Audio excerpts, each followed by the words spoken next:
साक्षी और आर्या दो बहनें थीं, जिनके बीच बहुत ही गहरा रिश्ता था।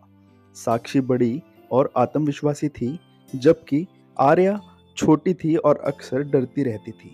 साक्षी ने हमेशा अपनी छोटी बहन का साथ दिया, उसे समझाया और हर मुश्किल वक्त में उसके साथ खड़ी रही।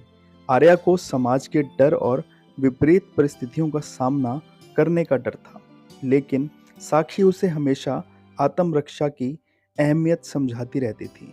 उनका परिवार मध्यम वर्गीय था, जहाँ लड़कियों को ज़्यादा बाहर जाने की आज़ादी नहीं दी जाती थी। उनकी माँ बचपन में ही गुजर गई थी और उन्हें पिता ने पाला था। हालांकि पिता का मानना था कि लड़कियों को ज़्यादा बोल्ड और स्वतंत्र नहीं होना चाहिए। वे चाहते थे कि उनकी बेटियां सुरक्षित रहें, लेकिन सुरक्षा की उनकी परिभाषा में आत्मरक्षा की ट्रेनिंग शामिल नहीं थी। एक दिन आर्या स्कूल से लौट रही थी। जब रास्ते में कुछ असामाजिक तत्वों ने उसे घेर लिया, वह डर गई और भागने की कोशिश की, लेकिन उसका डर उसके पैरों को जकड़ चुका था। उसने खुद को बेबस महसूस किया, लेकिन तभी साक्षी वहां पहुंची। उसने इन सब को बिना किसी डर से सामना किया। साक्षी को आत्मरक्षा का ज्ञान था, इसलिए उसने आर्या को बचाया और उन लोगों को सबक सिखाया। इस घटना के बाद आर्या की आंखें खुल गई। उसे समझ आ गया कि साक्षी सही कहती थी। आत्मरक्षा का हुनर सिर्फ अपने लिए नहीं, बल्कि दूसरों की मदद के लिए भी बेहद जरूरी है। इस घटना ने आर्या की जिंदगी बदल दी।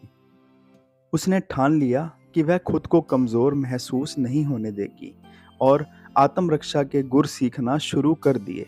धीरे धीरे वह खुद आत्मविश्वासी बन गई और न केवल अपनी सुरक्षा, बल्कि अपने आसपास की लड़कियों को भी आत्मरक्षा सिखाने लगी। उसने यह समझा कि लड़कियों को हर परिस्थिति का सामना करने के लिए तैयार रहना चाहिए, ताकि वे खुद को और अपने समाज को सुरक्षित रख सकें। समाज में यह संदेश फैलाने के लिए आर्या ने साक्षी और अपनी दोस्तों के साथ मिलकर एक अभियान चलाया, जिसमें लड़कियों को आत्मरक्षा की ट्रेनिंग दी जाती थी। उनके इस कदम ने पूरे शहर में जागरूकता फैला दी।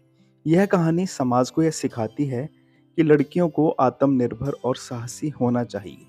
आत्मरक्षा सिर्फ एक शारीरिक अभ्यास नहीं, बल्कि मानसिक रूप से भी खुद को मजबूत बनाने का जरिया है। दोस्तों, आप सबकी क्या राय है इस कहानी के बारे में? ज़रूर कमेंट करके बताइए। आप क्या चाहते हैं? आप चाहते हैं कि लड़कियों को आत्मरक्षा सीखनी चाहिए या नहीं? अगर जो भी आप चाहते हैं, प्लीज़ कमेंट करके बताइए और जल्दी मिलते हैं अगली कहानी में। Goodbye and thank you.